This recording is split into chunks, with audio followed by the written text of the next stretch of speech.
Gracias, Su Señoría. Con fundamento en los artículos 19 constitucional y 316 del Código Nacional de Procedimientos Penales, esta Fiscalía solicita la vinculación a proceso del señor Sebastián Serrat Santana, quien cometió el delito de homicidio culposo en perjuicio del señor Luis Javier Carrasco González, contemplado en el artículo 302 del Código Penal Federal en relación con el artículo 9 del mismo. Lo anterior se desprende de la carpeta de investigación 315/2014, de la cual se obtiene la declaración de la señora María de Jesús Parra González, cónyuge de quien en vida llevará el nombre de Luis Javier Carrasco González. El día 12 de julio de 2014, la señora María de Jesús Parra González decide salir a festejar un logro laboral con su esposo y sus amigos a Bahía de Tampico, Tamaulipas.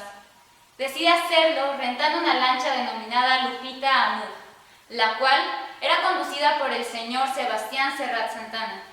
Su Señoría, es importante recalcar que el señor Sebastián cuenta con 6 años de experiencia, lo cual lo hace conocedor de los riesgos y el peligro que conlleva su labor cotidiana. Al regreso, después de la petición de los pasajeros de acercarse a la costa para poder ver el paisaje de la ciudad, a pesar de que él sabía los riesgos que esto conllevaba y que la semana pasada había sido tormentosa, él accede a llevarlos. Pero accede a llevarlos sin medidas de precaución y conduciendo a exceso de velocidad. Lógicamente, esto conlleva a que la lancha se encalle en un arenal, provocando que el señor Luis Javier Carrasco González se impacte con el arenal y su amigo Manuel Javier Sánchez Caloca caiga al agua.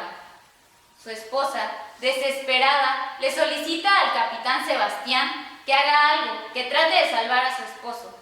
Sin embargo, él le contesta: no los veo, no hay nada que pueda hacer.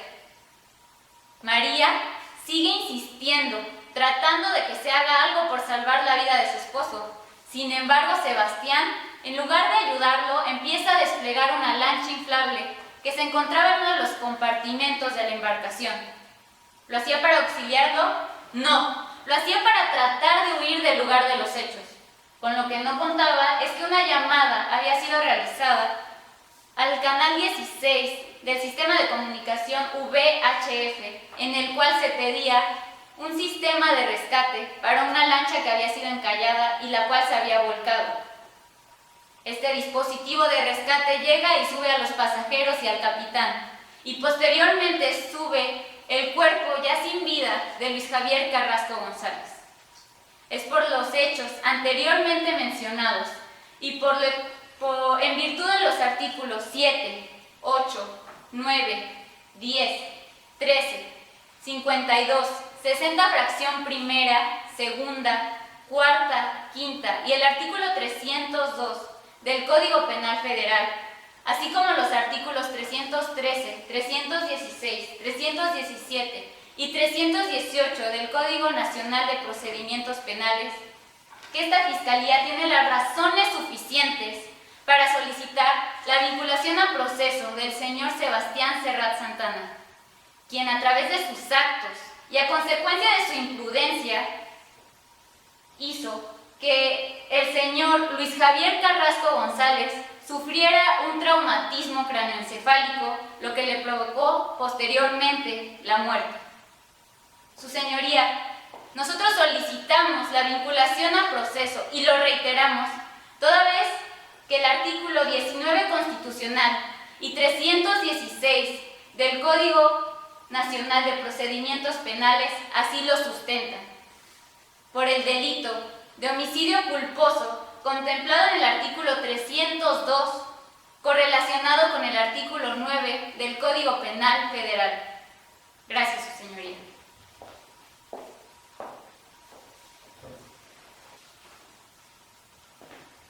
Su Señoría, por parte de la presente defensa, se expone la oposición a la solicitud de vinculación a proceso que formula el Ministerio Público.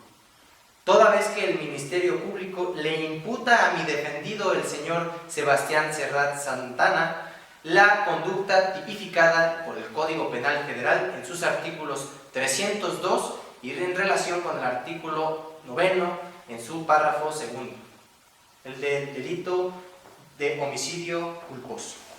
La Fiscalía se basa en datos de prueba que obran en la carpeta de investigación, datos de prueba que motivan a la Fiscalía en deducir los siguientes supuestos: que el señor Serrat Santana, capitán del barco Lupita Amu, se encontraba en la bahía de Tampico del estado de Tamaulipas aproximadamente a las 18 horas con 10 minutos del presente año, que se encontraba con 3 sujetos, 2 del sexo masculino y 1 del sexo femenino, que se dirigían al puerto con el mismo nombre, que estas 3 personas habían contratado de los servicios del capitán Serrat. Pero la Fiscalía omite datos que indican que 2 de estos sujetos se encontraban en estado de ebriedad, que uno de estos sujetos se acerca al capitán y le hace la petición de acercarse a la costa. En primera instancia, el capitán hace una negación a dicha petición. Sin embargo, debido a la insistencia y a la arrogancia del señor Luis Javier Carrasco González, quien hizo dicha petición, el capitán Serrat termina cediendo. Esto también porque el capitán necesitaba de este trabajo económicamente. En el trayecto a la costa se encallan con un arenal que causa el vuelco del barco y la proyección del hoyo occiso, quien se golpea la cabeza y se le genera un trauma cráneoencefálico. La Fiscalía presume que el trauma cráneoencefálico es la causa generadora de la muerte según el dictamen pericial que estableció con anterioridad. Sin embargo, a la Fiscalía se le olvida el artículo 303 en su fracción tercera, del cual se necesitan 3 requisitos para establecer que una lesión sea mortal, por lo cual carece de la fracción tercera, el cual establece que en caso de encontrar al cuerpo del occiso se necesitará de 2 dictámenes periciales de autopsia, del cual en la carpeta de investigación solamente obra 1, a lo cual no se reúnen dichos requisitos y no serán aplicables las sanciones establecidas por el delito de homicidio. Aunado a ello, el artículo 15 establece en sus fracciones una serie y un listado de excluyentes de delito, los cuales entablan para la defensa. En la fracción primera, que el hecho se realice sin la intención del agente, lo cual sucede y se aclara y se actualiza con la fracción décima, del cual dice que el resultado típico se produce por caso fortuito. Caso fortuito que es generado y probado por la defensa según la declaración del defendido, del cual arroja los siguientes datos: que solamente tenía 3 meses trabajando en dicho puerto, por lo cual le era imposible conocer todos y cada uno de los riesgos que se podían generar en dicha área, que contaba con 6 años de experiencia y que conducía con prudencia, que conducía baja velocidad y con las medidas de seguridad necesarias. Por lo cual, establecidas 2 de las inexistencias del delito establecidas en el artículo 15 del Código Penal Federal, la Fiscalía carece de uno de los requisitos establecidos en el artículo 316 del Código Nacional de Procedimientos Penales, el cual dice que no se vinculará a proceso sino cuando no se actualice una de las inexistencias de la acción penal o una excluyente de delito. Por lo cual, la defensa ha fundamentado con lo anterior expuesto.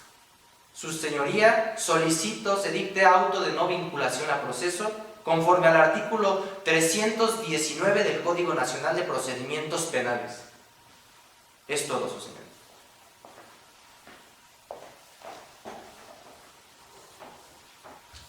Gracias, señoría.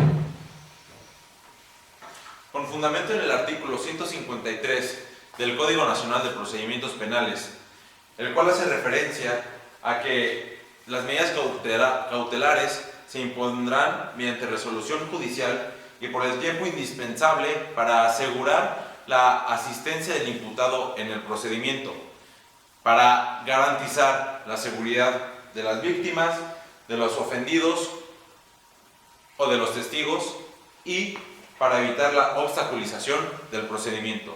Asimismo, el artículo 154, en lo referente a la procedencia de las medidas cautelares, establece en su fracción segunda que éstas serán procedentes una vez que se haya vinculado a proceso al imputado. También es necesario tener en consideración el artículo 16 constitucional, el cual en su párrafo 14 establece que el juez de control resolverá de manera inmediata y por los medios que se le proporcionen las solicitudes de medidas cautelares, para así garantizar los derechos de los indiciados, de las víctimas o de los ofendidos. Es por eso que la Fiscalía exige a su señoría imponga al imputado las siguientes medidas cautelares contempladas en el artículo 155 del Código Nacional de Procedimientos Penales. Fracción primera.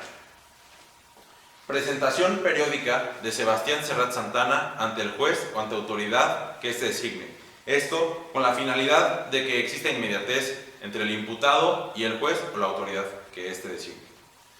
Fracción quinta. Prohibición a Sebastián Serrat Santana para salir del municipio de Tampico, Tamaulipas, sin previa autorización. Fracción. Sí, señoría. Esta defensa solicita sean denegadas todas y cada una de las medidas cautelares señaladas por parte de la Fiscalía para imponer a Sebastián Serrat Santana. Esto en virtud de que, lejos de atender los objetivos, el principio de proporcionalidad y la finalidad de las medidas cautelares contempladas en el artículo 153 del Código Nacional de Procedimientos Penales, se tratan de imponer como una sanción anticipada hacia el imputado. En relación a las medidas cautelares señaladas por parte de la Fiscalía, la fracción primera del artículo 155 del Código Nacional de Procedimientos Penales, la cual consiste en la presentación periódica de Sebastián ante un juez o autoridad que su señoría designe. La de la fracción quinta, consistente en la prohibición de Sebastián a salir del municipio de Tampico, Tamaulipas, y la de la fracción decimosegunda, consistente en la colocación de localizadores electrónicos a Sebastián. Su señoría, estas medidas resultan totalmente innecesarias e inadecuadas, puesto que Sebastián en ningún momento ha tratado de evitar el ejercicio de la justicia y en ningún momento ha tratado de obstaculizar el procedimiento. Al contrario de esto, Sebastián siempre ha manifestado su disposición para someterse al procedimiento respectivo. Para corroborar esto, como se desprende en el informe realizado por el agente de policía Rosalío Ruiz Gómez, en este se menciona que una vez que ella acudió al lugar de los hechos, le pidió a Sebastián que acudiera con ella a la agencia del Ministerio Público a rendir su declaración. Y Sebastián, de manera voluntaria, accedió y fue con ella a la agencia del Ministerio Público. De igual manera, en la opinión de la Unidad de Medidas Cautelares del Estado de Tamaulipas, se desprende que en ningún momento durante la detención de Sebastián Serrat hubo intento de fuga.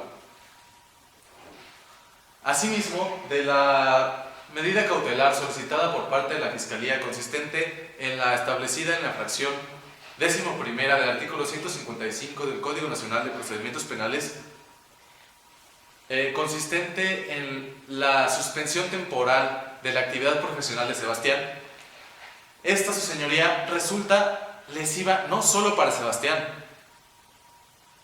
sino también para su esposa y para su hijo de 8 años de edad, puesto que Sebastián depende de ese trabajo para vivir y para mantener económicamente a estos dos dependientes. Para acreditar la improcedencia de estas medidas cautelares, es necesario, señoría, que usted tome en cuenta el principio de proporcionalidad, los objetivos y finalidades que se establecen en el artículo 153 del Código Nacional de Procedimientos Penales para la imposición de medidas cautelares. De igual manera, debe tomar en cuenta la evaluación socioambiental realizada por la Unidad de Medidas Cautelares del Estado de Tamaulipas, en donde se desprende que Sebastián no tuvo ninguna intención de fuga ante el acontecimiento que se suscitó, que el delito no se considera como grave, que Sebastián no conoce al ofendido y que no tiene ningún procedimiento anterior ni abierto, arrojando resultados de riesgos procesales bajos, razones por las cuales esta defensa solicita sean denegadas todas y cada una de las medidas cautelares solicitadas por parte de la Fiscalía para imponer a Sebastián Serrat Santana. Gracias.